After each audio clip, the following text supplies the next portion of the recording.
Before we get to today's show, a quick shout out to our sponsor. Today's episode is brought to you by Athletic Greens, the most nutrient-dense whole foods daily supplement that I've ever tried. As you know, I'm a huge advocate for cultivating and practicing what I call radical self-care.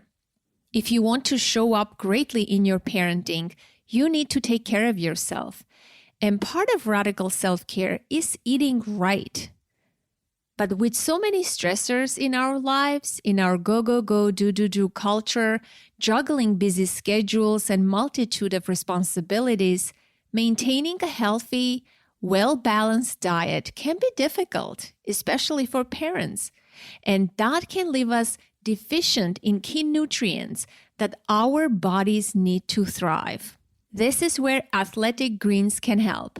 It's a life-changing nutritional habit. Their daily all-in-one superfood powder is your nutritional essential. They simplify the logistics of getting optimal nutrition on a daily basis by giving you one thing with all the best things.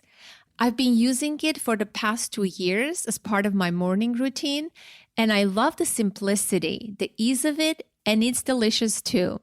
One tasty scoop of AG1 Athletic Greens contains 75 vitamins, minerals, whole food sourced ingredients, probiotic, and more that all work together to fill the nutritional gaps in your diet, increase energy and focus, aid with digestion, and support a healthy immune system, all without the need to take multiple products or pills. I take it in the morning and I'm ready to face the day. And right now, for the listeners of my podcast, Athletic Greens has a special offer. A free 1-year supply of vitamin D and 5 free travel packs with your first purchase. Simply visit athleticgreens.com/authentic parenting and you'll be able to access this offer. Again, simply visit athleticgreens.com/authentic parenting and get your free supply of vitamin D for a year and 5 free travel packs.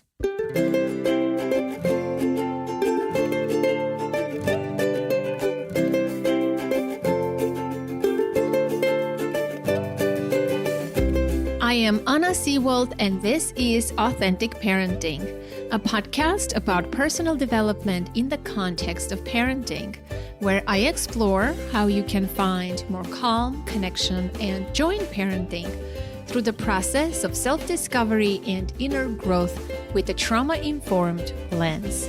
I'm a parent educator, and my mission is to help children by helping parents. The motto of this podcast is raising our children, growing ourselves. Today, why your happiness matters. Parenting is hard, but being a parent doesn't mean you have to stifle your most basic wants and needs. It doesn't mean it has to consume you to the degree of self-sacrifice and martyrdom, and you definitely don't need to lose yourself to be a good parent. In fact, studies show how parental happiness and children's well-being are correlated. If you're not happy, your children know it. Moreover, children suffer if the people taking care of them are not taking care of themselves. Mothers who feel depressed are more likely to have children who act out or have other behavioral problems. And researchers say that a mom's satisfaction with her life is more important to a child's social and emotional skills than how much money she has, the amount of time she spends with them, or whether she's working or a stay-at-home mom. Being good for our kids has to become synonymous with being good to ourselves. I am joined today by energetic and vibrant Erica Suter, and I really enjoyed talking to her about some serious topic, but we had a lot of fun. Erica Suter is a nationally recognized voice in the realm of parenting news and parenting advice, regularly featured on Good Morning America. She's author of How to Have a Kid and a Life, a survival guide, which explores the 21st century parenting dilemma.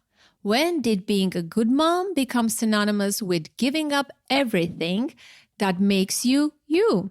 Her work also appears on parents.com, mom.com, Cafe Mom, The Bump, and What to Expect. A journalist with over 20 years of experience, she has been on staff at both People Magazine and Us Weekly.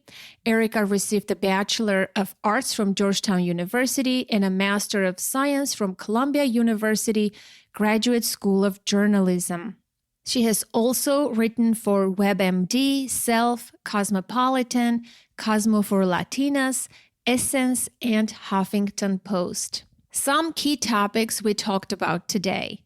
Why you need a village and how to cultivate support for yourself because, as you know, we're not meant to do it alone.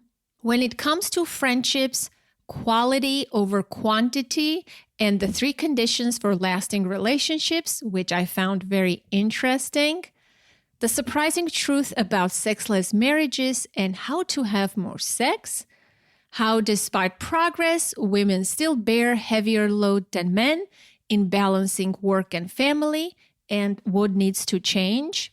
How not having a child should be an option too, and what do women talk about at Not Mom Summit?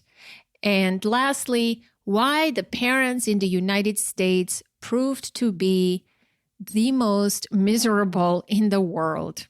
When we talked about how to redefine intimacy and improve your marriage, I referenced a movie. And at the time, I couldn't remember the name of the movie, but I looked it up. And if you're curious, it's called Little Children, starring Kate Winslet. And it's about a well-educated woman who cannot come in terms with her life as a housewife and mother. It's a pretty sad movie. And if you haven't watched it, it's worth viewing. Before we get to today's conversation, I want to suggest a few past episodes that you may enjoy. Episode 64, Why You Should Let It Go and Be Happy. I know, I wish it was that easy. Episode 72, From Coping to Thriving, How to Turn Self-Care into a Way of Life. Episode 97, Why You Might Be Feeling Tired, Negative, and Overwhelmed. Episode 143, How to Be a Happier Parent. Episode 144, Mommy Burnout. And lastly, episode 147, What Does Self-Care Really Mean? And now, please enjoy this dynamic and lively conversation with Erica Suter.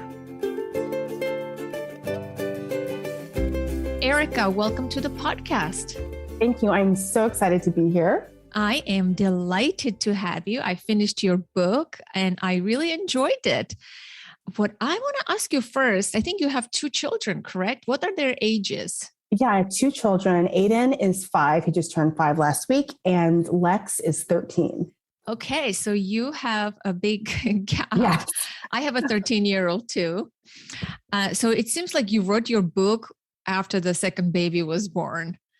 Yeah, I really Right? I had been doing research for years. It took me several years to travel. This is before the pandemic. I was traveling the country, going to mommy meetups, conferences, anything where mothers were gathering, where I thought I could get like honest, real dialogue going. So even before he was born, I started the research and then I finished it after he was born.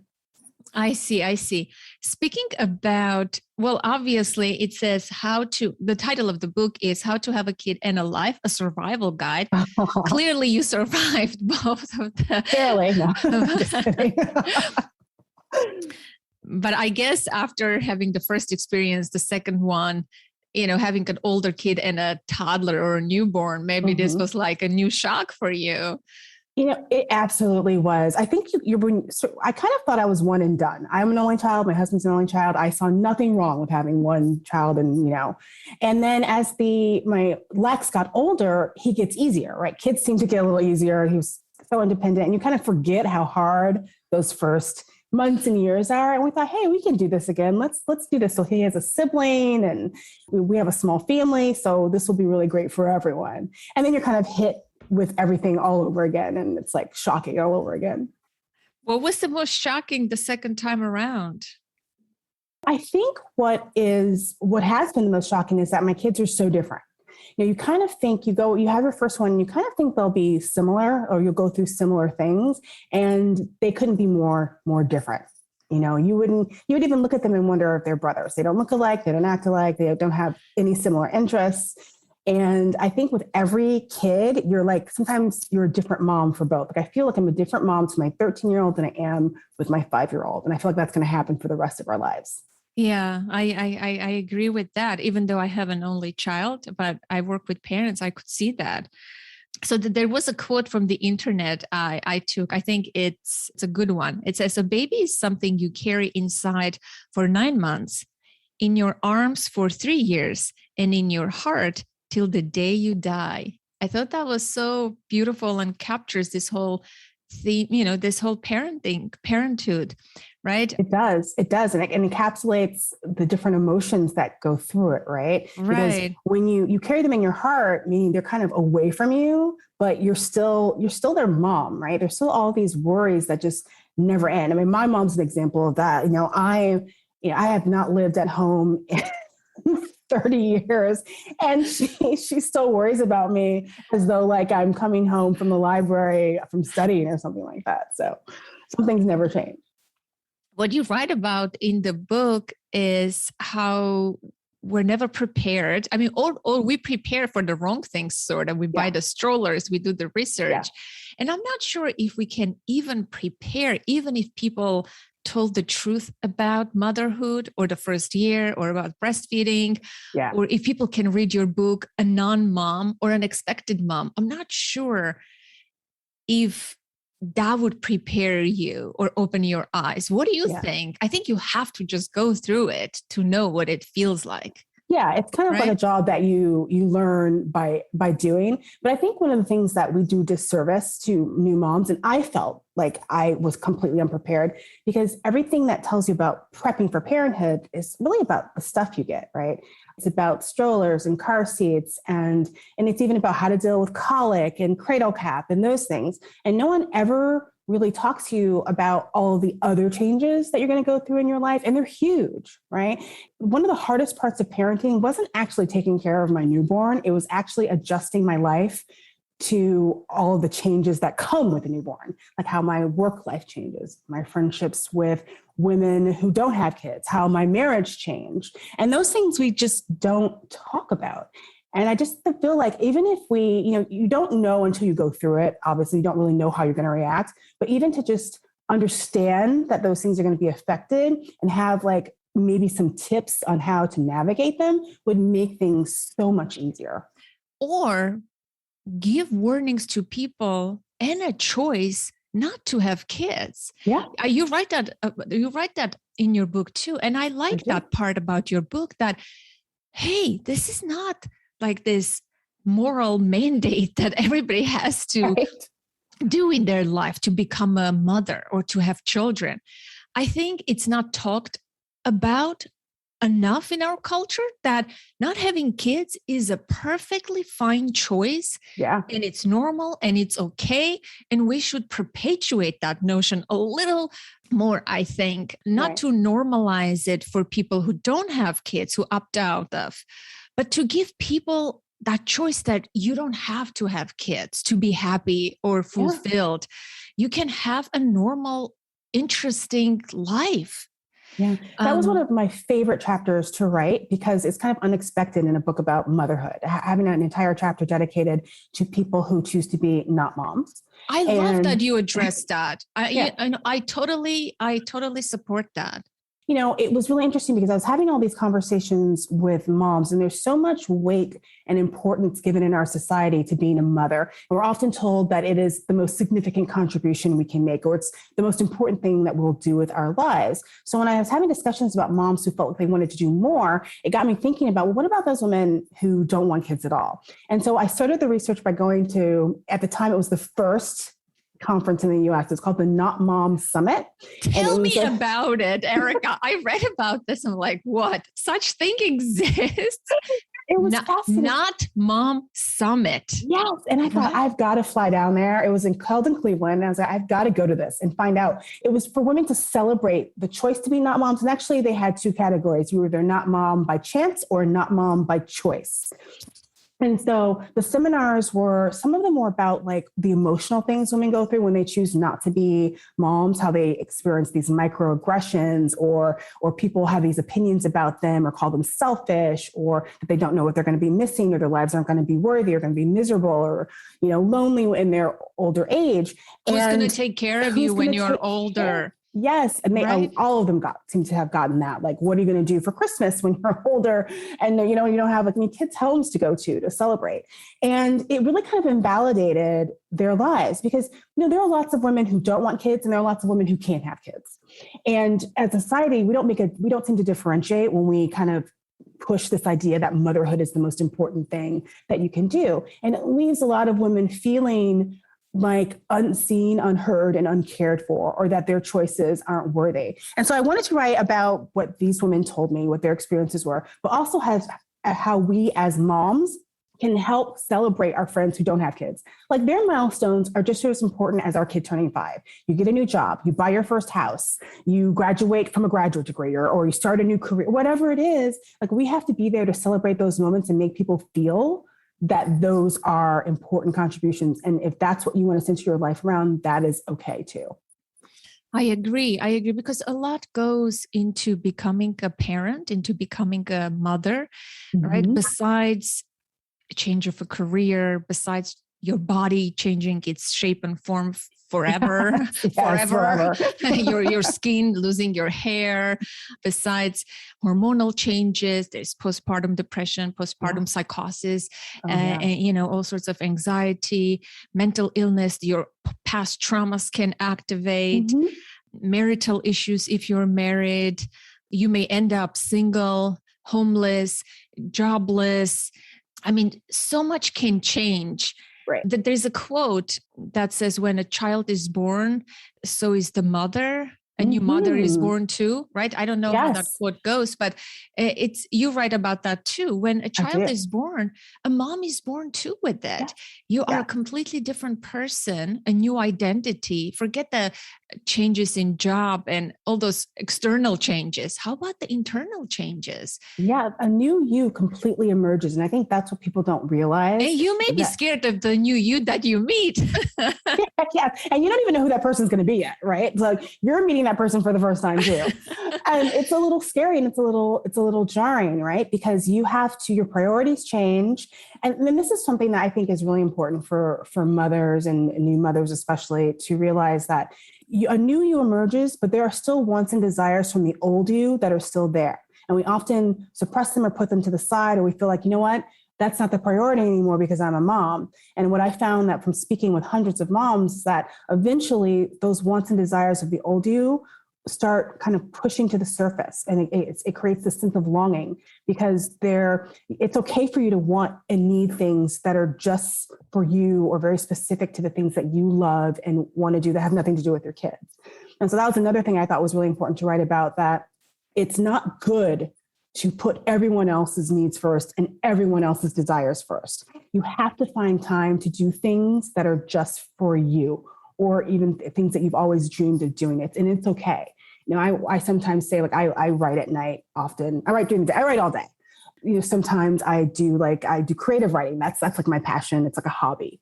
And, some nights, my little 5-year-old wants to play cars every night. And sometimes I tell myself, it's okay if I only play for a few minutes with him and I go and do something that I need or want to do. And I think as mothers, we sometimes feel like we're bad if we don't give all of our time to our kids. But what happens in the end is that we're not fulfilling an important part of ourselves. Yeah, you write that in your book. There was a number, if I am remembering correctly, 1/3 of mothers reported that they believe that they're not spending enough time or they don't give enough attention to their kids. Yes. Right? They feel guilty. They feel pressure. they feel guilty. Like so many mothers and, present day mothers feel that they're not giving enough time for their kids. But mothers today spend more time with their kids and their families than mothers did 50 years ago. And fathers too, actually. And fathers too. Yeah. Yes. So it's kind of, we put all this pressure on ourselves to be these perfect parents, but there were never any perfect parents. Right? I know. You know what? I think we have to ban this language when somebody says, I'm not a perfect mom. I'm not a perfect dad. I'm not a perfect parent. Like, who said there was ever the perfect standard? No. Like, why are we even using that statement? I'm not a perfect mom, right? Why? Like, is there an expectation that there is a perfect one and we're measuring?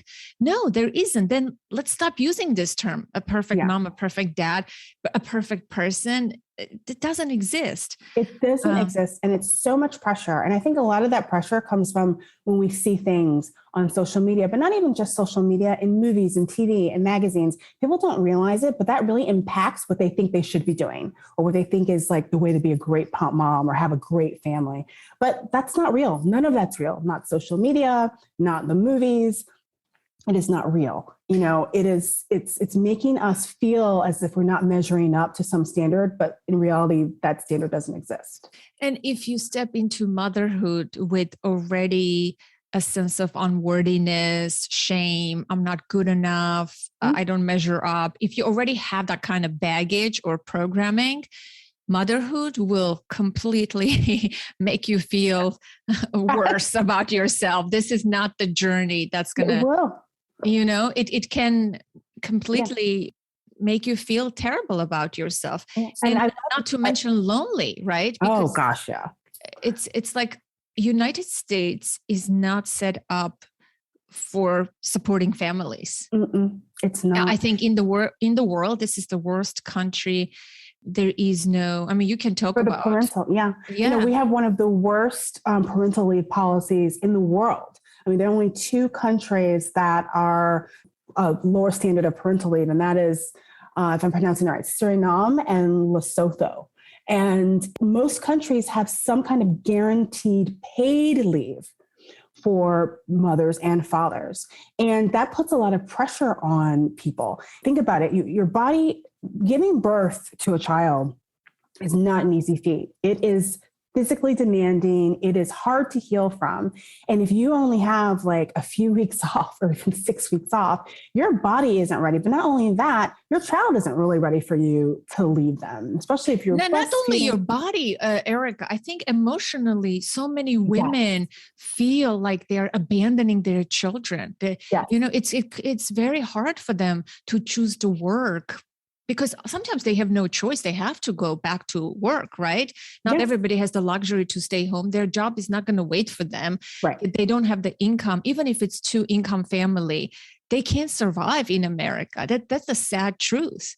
It's right? Like so many Americans are working poor, right? You're working sometimes 2 jobs and you're still barely making it. So the thought of taking off 3 months is not even a possibility for most parents. So the U.S. is not set up to support parents the way they should be supported. Where in some countries that you have 18 months of leave or even 6 months of leave, and you have income and your job is guaranteed when you come back.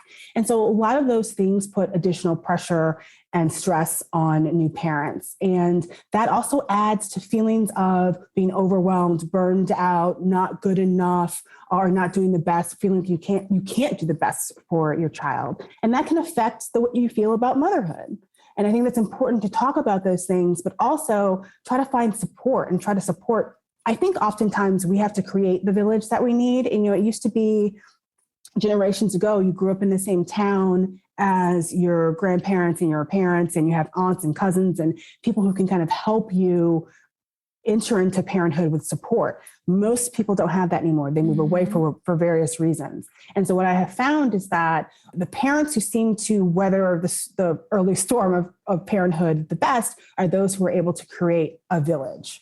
And that could mean neighbors. It could mean other parents in your neighborhood. It could be groups that you form, like new mom or new dad groups, where you kind of trade off babysitting or even having people to talk to or someone to come over and help you if you're struggling, your kid's sick.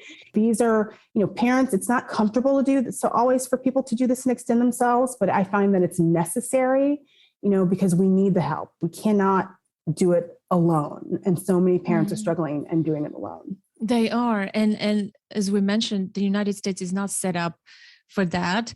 There is no village. Families are not near. People don't talk to their families, even if they were near. And even just like thinking about setting up your own village, that's a lot of work.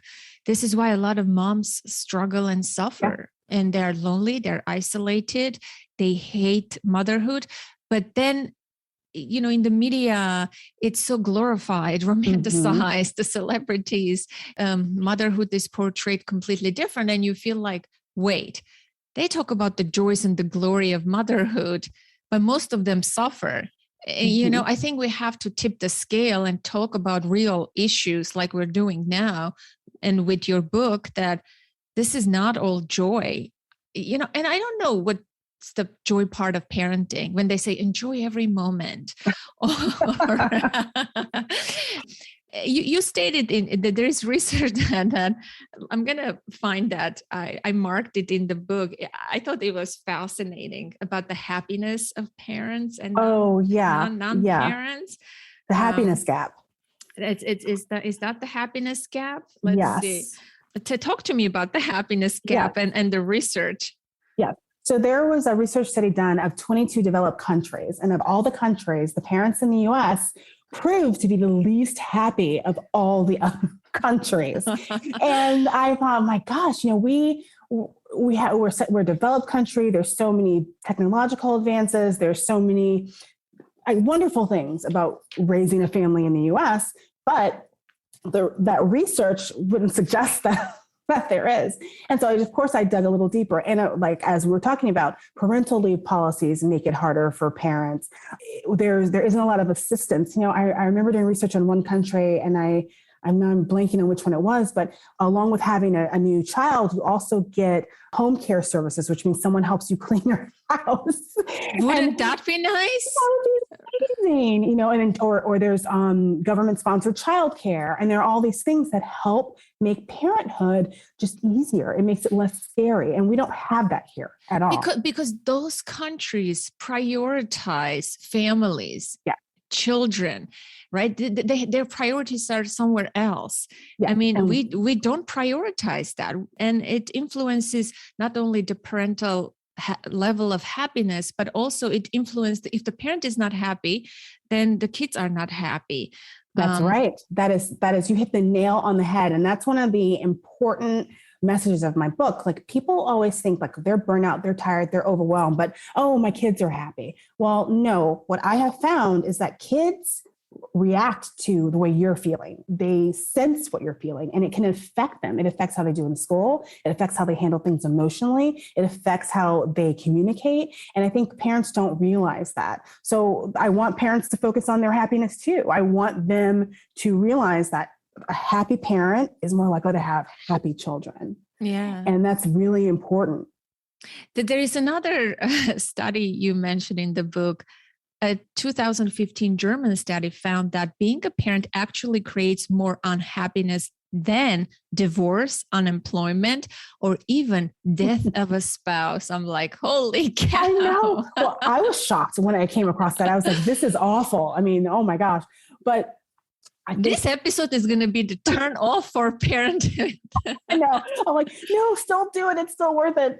But I think, and this is what I hypothesize, I think that people feel that way because we are taught to just give everything about ourselves to our kids. And of course, kids, they need us. We have to raise them. We have to nurture them. We have to care for them, feed, clothe them, house them. Yes. But that doesn't mean you give up everything that made you happy before you had kids. It doesn't mean you give up hobbies and career ambitions or friendships and all of those things that, you had so many parts of you before you had kids. There's so many things that made up who you were. And what I found is that so many parents, especially mothers, gave up almost all of those things when they had kids, and it leaves them feeling depleted and burned out. Parenting is hard. I can't give you the formula to make raising kids easier. I can give you the formula for making sure you don't have complete burnout and that you're not completely overwhelmed all the time. And part of that is focusing a little bit on yourself. Radical self-care. I talk about radical self-care, we talk about on the podcast. Yeah, that's important aspect of it. That's why it's not an easy job. It's tremendous. It's not just having a baby. It's raising that adult. It's attuning to their emotional needs. It's giving all the time. It's also working on yourself while raising a child, working on your marriage, improving your friendships, maintaining this, doing that. It's like you have to do so much work. It's not just the baby. And somebody posted on Facebook, the baby phase only lasts a year. There's so much work goes into it. But here is one thing I've noticed, Erica, and I'm going to ask your opinion. All the books that I've written about parenting, motherhood, about this topic in general in the market are geared towards women, right? Towards mom. Yeah. I want that conversation to change. I want the balance to change. You're right about that. Everything falls on the mother's shoulders still, right? Heavily. For the most part, yeah. For the most part, even if you're married and you have a partner who is participating, taking care of the household and works, or is a stay-at-home dad, even that the number of stay-at-home dads is increasing too. Yeah, it is. Still predominantly the mental load of motherhood, the emotional load falls on the woman, falls on the mother, right? Whoever is the mother. It could be a same-sex couple, but there's always one default there's parent. Always one default maternal archetypal parent. Yes. But here is what I find startling, that all the advice, all the books is still geared towards mom. If you want to improve your marriage, the tips, the books are geared towards the mom. You have to do this. You have to create a village. The mom has to do it. You have to do this, but the mom has to do this. Like, if you want to have a kid and a life and improve, you have to do it all. But how about men? How about the partners? Like, why shouldn't we write books for them? What's their part? How can they help? How can they tip the scale? I find this startling that, like, okay, I have to have the kid. I have to go through labor and delivery, create the village, go through the hormonal changes and body changes and everything, give up my job, move somewhere because my partner has a job. It's never because of the woman's job that the family moves. It's always because of the husband's job. Like, there's something wrong with this picture, and all the advice that is given is again given to the woman. It's like as if the pressure and the burden wasn't enough. Let's give her, this other pressure. If you want your life to be better, you better do those things. You know what I mean? I do know what you mean. And I think the reason that the books are geared more toward women is that women feel the pressure more so than men. Right? Like, men can still, they can have a family and go to work, and no one ever asks them, oh, well, how do you balance work and family? Or how do you, are your kids getting enough of time with you? It's always so much of the pressure of caring for the family is considered the mom's job. And with that, and women feel that and they internalize it. And so I think the books are geared toward them because they're the ones who kind of feel that pressure oftentimes, not all the time, because we do. I think the US now has over 1 million stay-at-home dads.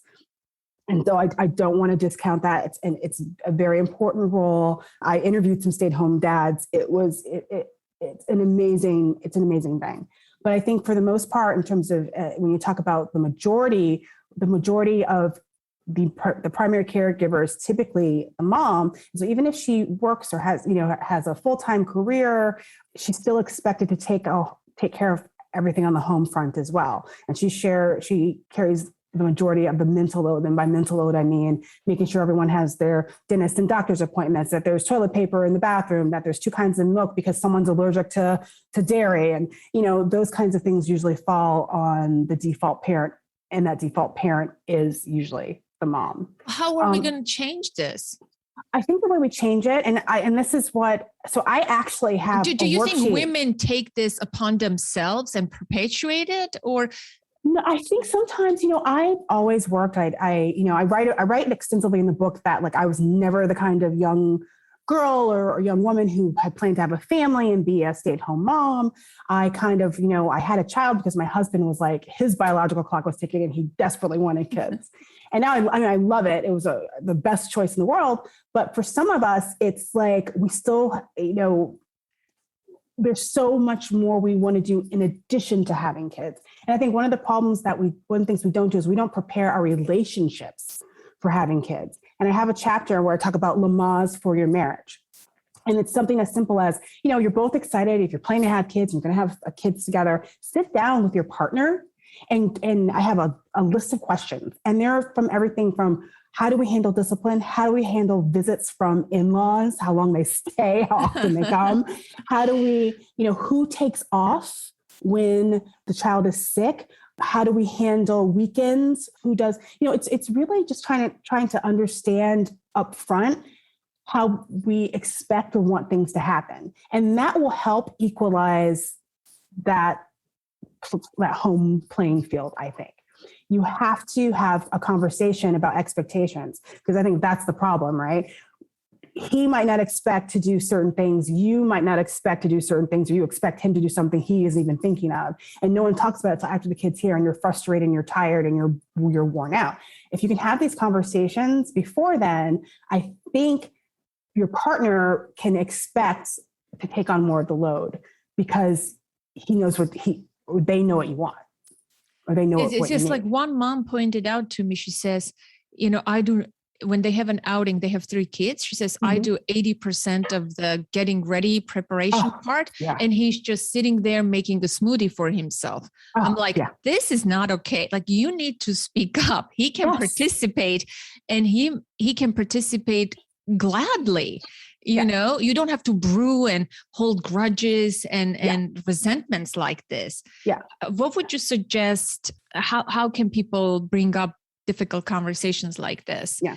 Instead of arguing and fighting and saying, you never help, you sit there, what would be more effective? I have been there. Everybody has been there. Everybody has been there. And because what we want them to just know what we need. Like we want them to just pop up and help out and do what we need to be done to get everyone out the door. And that doesn't happen. If it happened, we wouldn't be having this conversation, right? Maybe with another woman, it may happen. I think with men, I interviewed same-sex couples for the book because I thought, in my mind, well, maybe it's different for same-sex couples. That's what I thought. It was very interesting. There's still always one parent who takes on the majority of the home life and the home care and the nurturing and the, getting everyone ready, planning the birthday parties. So I thought it was really interesting. So you may be the default parent. This could be a man or a woman who's the default parent. Yeah. And what you need to do is you need to say what you need. You need to tell your partner what you need. And I spent years not doing this, just being annoyed the whole day because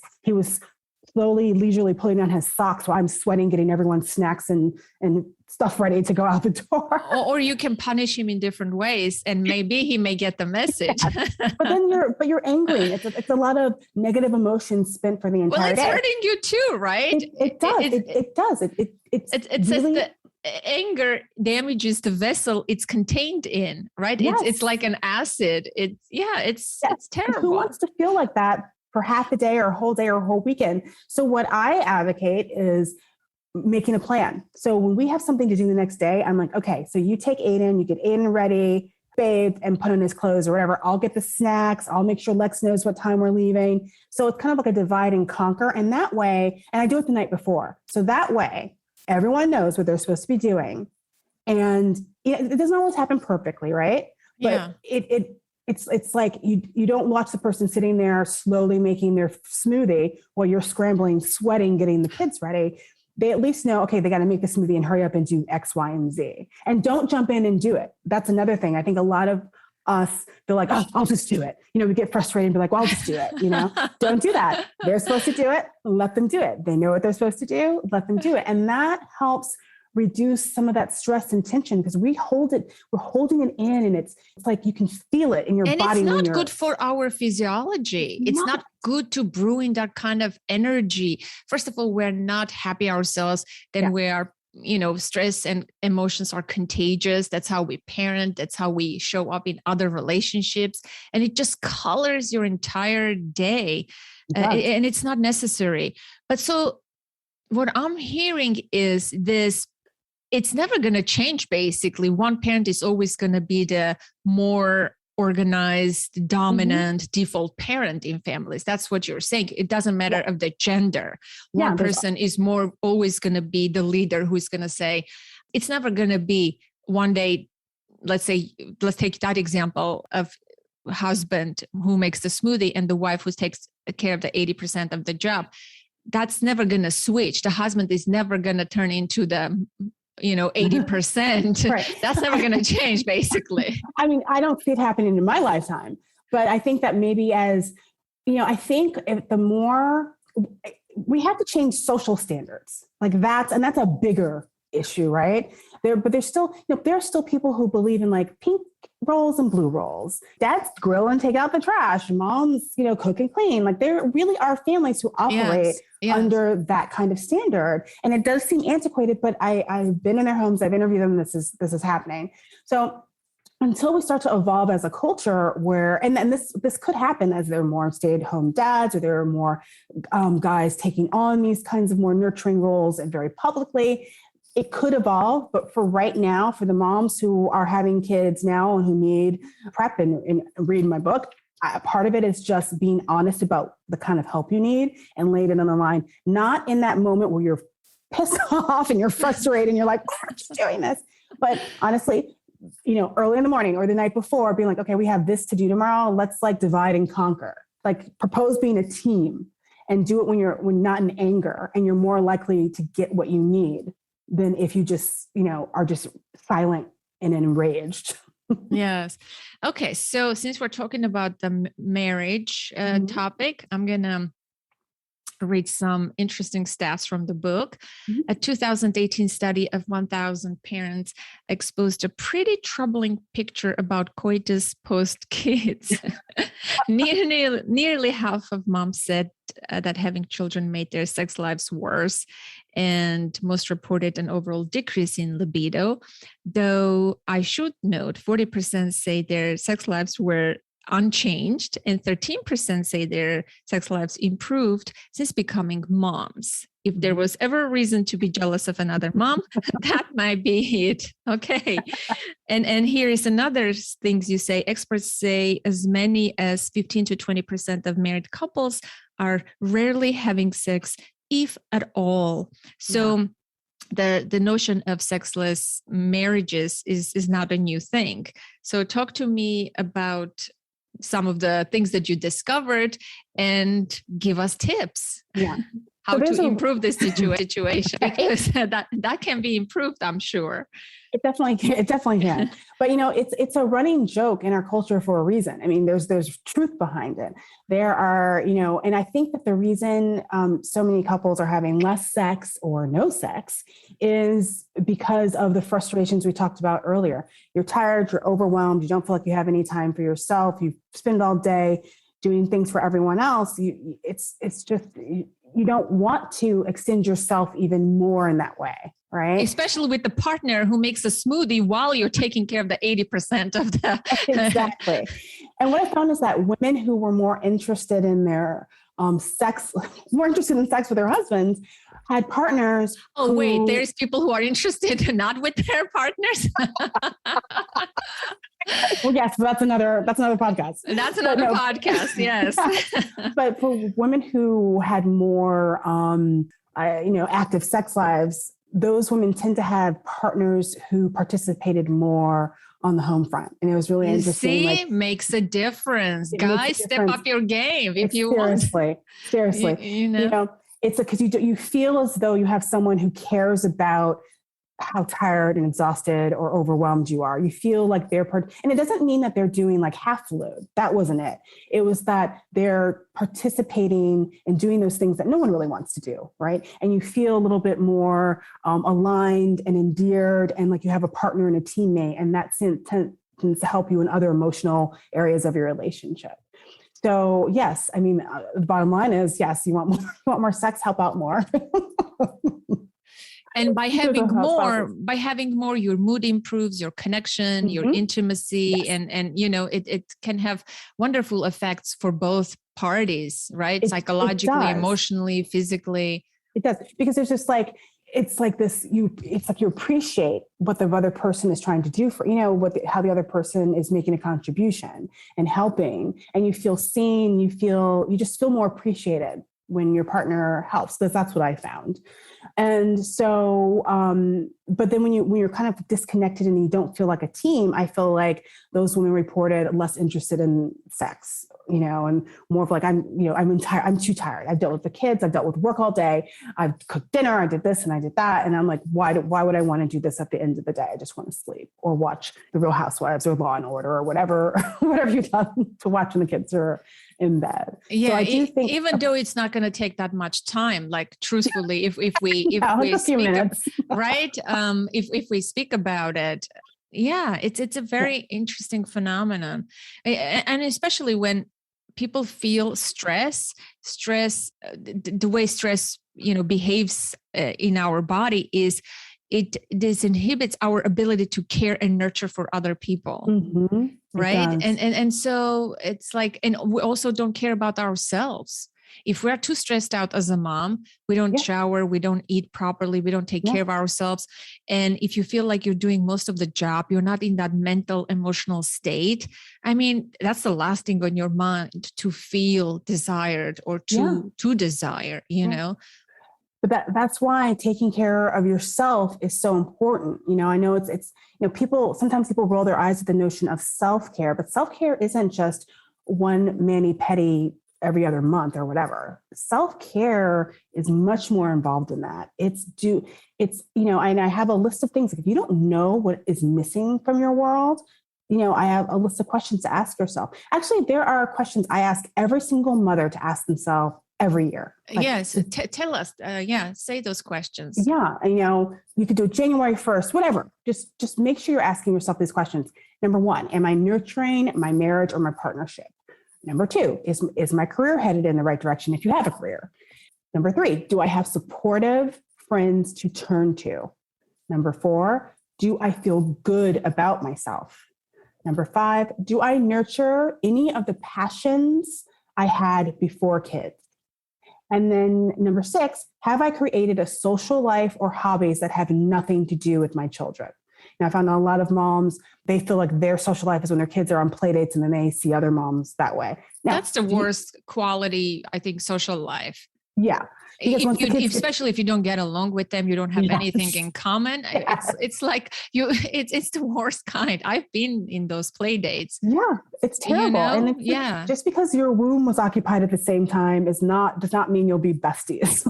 So you really have to create, and it could be moms from your school but you have to find interest outside your kids that kind of align you and keep you interested, because your kids are going to grow up and you still want to have a connection that goes beyond your kids playing. So ask yourself those questions. And if you said no, honestly, to any of those, I think you need to reevaluate where you put yourself on your to-do list, and think about it. So if it's working on your marriage, it's very important, right? If you're with a partner and you love that person, you do have to work on getting back to where you want to be. And with career and friends and interests, you can work on those things. And you may not be able to take off to Hawaii and surf for 6 months. We're talking about realistic goals. Realistic goals. You can, if you want to write, you can start writing. You can start a podcast. You can look for a new job. You can take classes online. You can, there are things. I talked to one mom who she started horseback riding. When she was little, she loved horseback riding, and she got back into it, and it was hard for her to find childcare. So she and her kid took classes together. And even though, I'm not saying you have to do something with your kids, but she found a way to incorporate her kid, because it's something she wanted to do. And he didn't want to do it at first, she said, but now he loves it too. But it was like, she knew that would make her feel good, and she loves it. She's always connected with animals. And so there are things you can do. Don't give up. There are ways to try to figure it out. Another group of moms I talked to, they have this kind of babysitting bartering system, right? So every Sunday, each of them takes kids so the others can do something for themselves. So if it's a class or it's whatever they want to do that day. So it's like there are ways we have to kind of get creative, because yes, parenting is hard. We have a lot of responsibilities, but we can't give up. We have to try to find creative ways to allow ourselves to care for ourselves. Not only, I think I'm going to add something to this, not only for the sake of being a happy person or a happy parent, but also besides being a mom to someone, to your child, I want my child to know me as an individual, as who I am, with all of my interests, hobbies, job, because I'm not just a one-dimensional character, a mom in yoga pants or in sweatshirts, in a ponytail, unshowered, ungroomed most of the time, angry, right? I don't want my child to perceive and know me only this one-dimensional woman. I am a multi-dimensional individual with a rich inner life. And while it's not possible to bring that full, multifaceted aspect of you into being a parent, and it changes. Like my daughter is a teenager now. I am more relaxed. I have more time. And she experiences me that way more than when she was a newborn, right? Yeah, I mean, we have to talk about the stages of parenthood as well. But I think we will be doing our children a huge favor if we give the gift of them knowing us as individuals, as multidimensional individuals, and not just like mom or dad. Yeah. Because it allows them to appreciate us. It's a different flavor of a relationship. Like I find that I am in that phase with my daughter now, and it's so nurturing. It's like, it's not a friendship, but it's a nice relationship that fulfills you.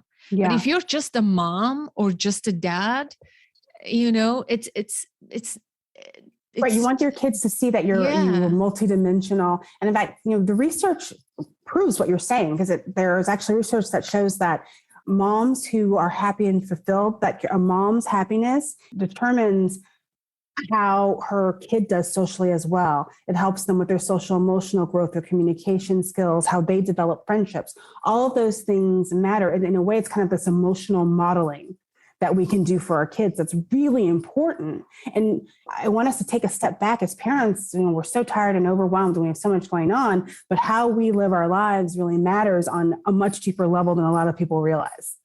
Yeah. I also, again, want to say, don't have kids if you don't want to, or have one kid or two. Don't have like 4 kids, because this is not going to get easier. They say, oh, with the third one, it's a lot easier. No, it's not. I see those moms that are like so busy and tired and overwhelmed. And we have to stop with the pressures about motherhood, about, oh, you have one kid. When are you going to have the second one? Yeah, never. Just, would you stop asking that question? Like, this is my life. I have a choice and I am enjoying this. I think these are all important topics. What I want you to talk about is friendship for women. Mm-hmm. And there's 3 elements to a friendship that you write about in the book, vulnerability, positivity. Do you know what I'm talking about? And consistency. Mm-hmm. Yeah. Because women, mothers need other women. Sometimes they need other women more than they need their husbands. If they are married, like a heterosexual couple. Yes, Isn't that true? I think that's absolutely true, because there's this, You want to feel, I know this sounds a little cheesy, but you want to feel seen. And the people who can kind of relate and understand what you're struggling with are the people who are also going through it themselves. And there's something really wonderful about sitting and being able to talk to someone or a group of people, if you have a group of friends, who can provide you, for number one, who can listen, but also provide you support. But it's also important. It's not, I always stress that it's quality over quantity, because a lot of people think, well, I have a big group of friends. A big group of friends doesn't matter if you can't, if you don't feel like it's a positive relationship, meaning do you feel like time with them? Do you leave those interactions feeling lifted up and supported? And then you also want to be able to be vulnerable with them, right? So you should be able to tell good friends when you're having a hard time or when something worries you or scares you, and you should feel like they listen to you and they care. And then the last step, as you said, was consistency, which is, are they willing to spend time with you? Invest in that relationship. Invest in that relationship. Right? Yeah. And yes, and it could be, I'm talking about, you could have FaceTimes or chats on the phone or texting or walking together. I have this text group with this group of friends, and there are 5 of us. And we text every day. We have this group text, and it'd be like, hey, what's going on today? Or like, did you see this on the news? Or I'm going to try this for dinner. I mean, did you see this reality show last night? It was crazy. It's anything and everything. Some things important and serious, some things silly and superficial. But it's this consistent interaction, even when we can't all be together, that makes me feel good to have that in my life. So I also don't want people to put rules on how they have to interact. It doesn't have to be like great dinners all the time or girls' trips all the time. It's about having a consistent connection in any way that you can.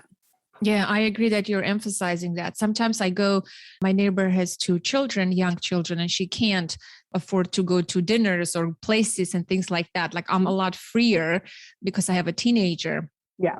So when she's cooking, I go and keep her company and we chat. Let's say I have 30 minutes in between my work and I go and keep her company, or we walk together very quickly just to catch up, talk about the show or something like that. Yeah. It's important to be creative and not wait for this either big chunk of time or a weekend, or like I love to emphasize vulnerability, positivity, and consistency, emphasis being on consistency, because sometimes moms can also become a job, right? It's like, oh, I don't want to do this. I don't want to get together. In my neighborhood, because I have a teenager, most of the moms have younger kids. I said, guys, I'm organizing breakfast for you, once a month, you come over, I'll cook something for you. I'll have coffee. My home is cleaner and more organized than yours because you have toys. Yes. Get away from your environments. Come here. It's nurturing for me. And it's great for them to see one another. And they look forward to that. Yeah. Like I don't have kids, but because I know the value, I don't have young kids, but because I know the value of this, I facilitate that in my neighborhood. But I think what I would love for you to emphasize is you have to do something about it. Don't wait until another mom is going to create the group or reach out, And I found that a lot of moms were hesitant. And I think it's like sometimes it's a fear of rejection, or they don't want to burden someone, or maybe they won't be interested. And what I found that if you're needing something, like if you're craving connection with another woman, another mom, that other person is probably feeling it too. You have to extend yourself. You have to take a risk. You have to ask those moms to coffee or that mom to coffee, or you have to invite people over. And I remember when I first started doing this when I was a young parent, and I'd be like, oh, I'm going to organize this dinner at a restaurant and see you come. I remember thinking, oh, no one's going to come. Right. and everyone came, and more people came than I really originally sent out the email to, because everyone was like, oh my God, there's a dinner where people are excited to get together. They want to be around other people. They want those connections and those friendships.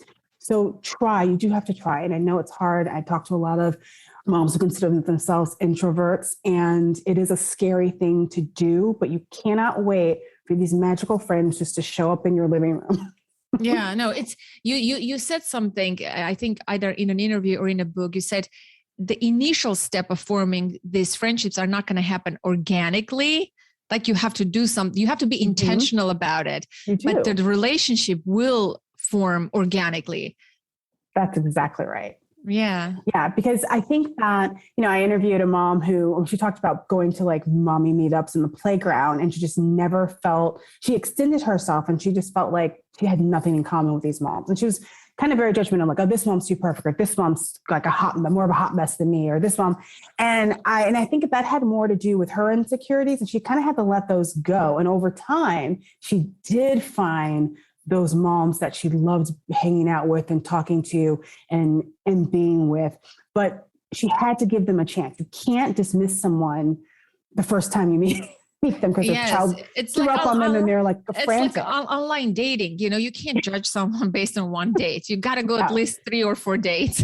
No, you have to give people a chance. And then and that's even happened to me where I actually don't like someone when I first meet them, and then I kind of brush them. Like I think, okay, I'm not going to like that mom. And then this happened and I didn't like her. And then we both volunteered for the same school field trip. And we were together for like 5 hours and we wound up having the best time. And now she's one of my really, really good mom friends. And we talk all the time and we're very close. But I'm saying, like, this was years ago, and I let that initial interaction with her almost ruin what has become a wonderful friendship. So you want people to give you the benefit of the doubt or a second chance. You should offer that too. Obviously, sometimes you give the person a second and third chance and it's just not the right vibe, and fine, move on. But I definitely advocate giving someone more than one chance. I wonder if dads have the same issue. Have you talked to dads who are primary caregivers? Do they find this topic that's important for them, or do they have their set of friends and they hang out? It can be very hard. I have talked to stay-at-home dads, and it can be very hard for them because most of the people who are available are other moms. So and it could be creepy if you go and talk to a mom, or right? Well, I think actually what I find is that moms are incredibly impressed by stay-at-home dads. I know. It's like, come they're on. Like, wow, oh my gosh. I think that it's almost that's like hot, and I'm not getting it home. Yeah. So like, oh my God, he's so good with his kids. Like, it's so sexy of him on the playground. Hold on. Sorry. What was that movie? There is a movie about this. They meet at the playground. There is the mommy group that are like crunchy and involved in their kids. And there is this one mom. Oh God, I don't remember. I don't know. Who plays in the Titanic, the woman? Kate Winslet. That was a movie. She plays in this movie. I remember that movie. Yes, it was a very hot neighbor dad. Yes, neighbor dad, and she goes and makes friends, and they have kids at the same age. Yes. I forgot the name of this movie. Yeah, but me too, but I remember that movie. Yes, but then we're not recommending this. We're not recommending this, right? I wouldn't recommend what they did. No, I don't recommend that. But I do think that sometimes it's hard for stay-at-home dads to find other stay-at-home dads because there usually isn't a huge community in your neighborhood of stay-at-home dads. But the ones I have talked to have found great online communities. And then sometimes there are meetups in a tri-city area or something like that. But I also talk to a lot of dads who do develop relationships with other stay-at-home parents, which are mostly moms. So I think it's a little trickier for dads, but I do think, like, I had a stay-at-home dad friend when my kid was in preschool, and we wound up becoming very close to their family, and I become really close to the mom too, and my husband's close to him, and so they're great friends of ours. But yeah, you have same kind of thing. You have to kind of give it a chance. And how did you mention it? I had a stay-at-home dad friend when my daughter was young. And he was a significantly older dad. He was maybe in his 60s. His wife was like 30 something. Mm-hmm. And this was his third marriage, and he had young children, and the children were my daughter's age, and my daughter loved their children. So this is how it would happen for us. We would go to the playground, the kids would play, we would chat.